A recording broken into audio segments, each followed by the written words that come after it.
আসসালামু আলাইকুম viewers. Plane box খাটের মধ্যে হাই গ্লেজ কিভাবে মারবেন এবং হাই গ্লেজটা কিভাবে মিক্স করতে হয়, হাই গ্লেজ মিক্স করার সঠিক নিয়মটা কি, এই বিষয় নিয়ে আজকের ভিডিওটা। তো আমরা সবাই কিন্তু কম বেশ হাই গ্লেজটা মিক্স করতে পারি, মারতে পারি, বাট হয়তো আমরা জানি না সঠিক নিয়মে কিভাবে হাই গ্লেজটা মিক্স করতে হয়। যার কারণে আমাদের হাই গ্লেজ মারার ক্ষেত্রে আমাদের অনেকগুলা প্রবলেম হয়, যেমন আমাদের হাই গ্লেজটা আসে না, গ্লেজটা ম্যাট হয়ে যায়। দ্বিতীয়ত আমাদের গ্লেজটা ফাটা দিয়ে দেয়। তারপর আমাদের গ্লেজের মধ্যে দাগ দাগ থেকে যায়। তো এই প্রবলেমগুলা কেন হয় এবং এটার সমাধানটা কি, এই পুরো বিষয়টা জানতে হলে ভিডিওটা না টেনে শেষ পর্যন্ত দেখতে হবে। আর আপনি যদি আমার চ্যানেলের নতুন দর্শক হয়ে থাকেন, অবশ্যই আমার চ্যানেলটিকে সাবস্ক্রাইব করে পাশে থাকা বেল আইকনটি প্রেস করে দিবেন এবং নোটিফিকেশনটি অল করে রাখবেন, যাতে আমার প্রত্যেকটা নতুন ভিডিওর নোটিফিকেশন আপনি সবার আগে পেয়ে যান এবং সবার আগে দেখতে পারেন। তো ভিডিওটি যদি আপনাদের কাছে ভালো লেগে থাকে, বেশি বেশি করে শেয়ার করবেন এবং লাইক কমেন্ট করতে ভুলবেন না।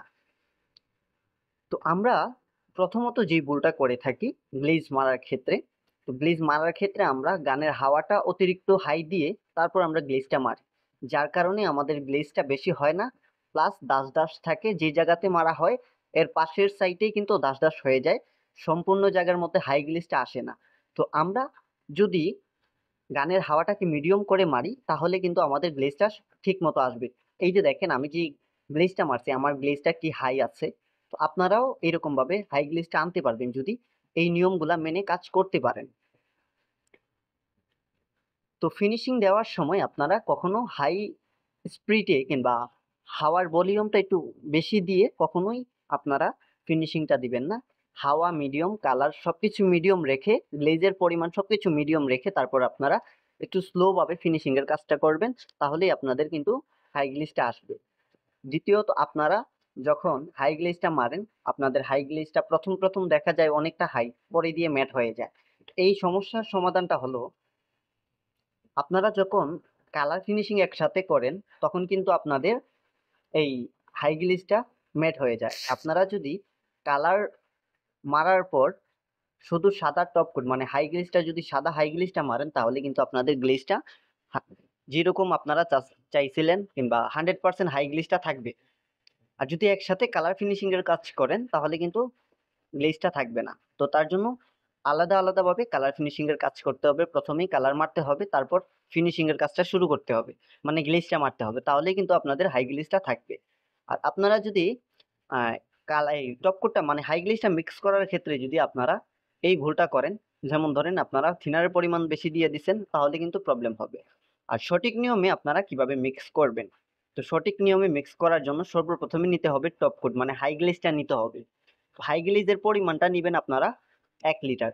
এখন আমি যে জিনিসটা বলতেছি সেটা হলো হাই গ্লেজ মিক্স করার সঠিক নিয়ম এবং সঠিক পদ্ধতি। আপনারা একটু মনোযোগ সহকারে এই জিনিসটা লক্ষ্য করবেন, তাহলেই বুঝতে পারবেন। আমি প্রথমে হাই গ্লেজ নিয়ে নিছি 1 লিটার পরিমাণ।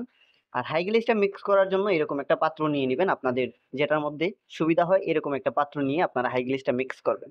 তো হাই গ্লেজ মিক্স করার ক্ষেত্রে আপনারা চাইলে, আমি 1 লিটার মিক্স করতেছি, আপনারা চাইলে হাফ লিটার মিক্স করেন। বাট আমি যেই নিয়মটা বলে দিচ্ছি এই নিয়মটা আপনারা সব জায়গাতে লাগাইবেন। তো 1 লিটার হাই গ্লেজ মানে 1 লিটার টপ কোট, তার সাথে দিবেন আপনারা 500 গ্রাম হার্ডনার। তো হার্ডনারের পরিমাণটা যদি আপনারা 500 গ্রাম দেন তাহলেই কিন্তু এটা হলো পারফেক্ট পরিমাণ। আর আপনারা অনেকেই আছেন যে হার্ডনারের পরিমাণ বেশি দিয়ে দেন, যার কারণে ফাটা দিয়ে দেয়। আর অনেকেই আছে হার্ডনারের পরিমাণ কম দেয়, যার কারণে শুকায় না। তো সঠিক নিয়মটা হলো 1 লিটার টপ কোটের সাথে হাফ লিটার পরিমাণ হার্ডনার, এটা হলো সঠিক নিয়ম। তারপর হলো 446 এর পালা কিংবা পিউ থিনারের পালা। তো পিউ থিনারের পরিমাণটা দিবেন আপনারা 900 গ্রাম। আপনারা 900 গ্রাম পিউ থিনার দিবেন। আপনারা চাইলে 1 লিটার দিতে পারেন। 1 লিটার দিলে কি হয়, আপনাদের গ্লেজটা বেশি পাতলা হয়ে যাবে, আর আপনারা যখন গ্লেজটা মারবেন তখন এই গ্লেজটা ঝুলে যাবে। তো আপনারা বেশি পাতলা করবেন না। সঠিক নিয়ম হলো 1 লিটার টপ কোটের সাথে হাফ লিটার হার্ডনার, 900 গ্রাম 446 থিনার। তো ঠিক এই সঠিক নিয়মে আপনারা কাজ করবেন, আপনাদের কাজের কোয়ালিটিটা ভালো হবে, প্লাস হাই গ্লেজটা আসবে যেরকম আমার হাই গ্লেজটা আসে। তো ভালো থাকবেন সবাই, দেখা হবে নতুন আরেকটা ভিডিওতে। আল্লাহ হাফেজ।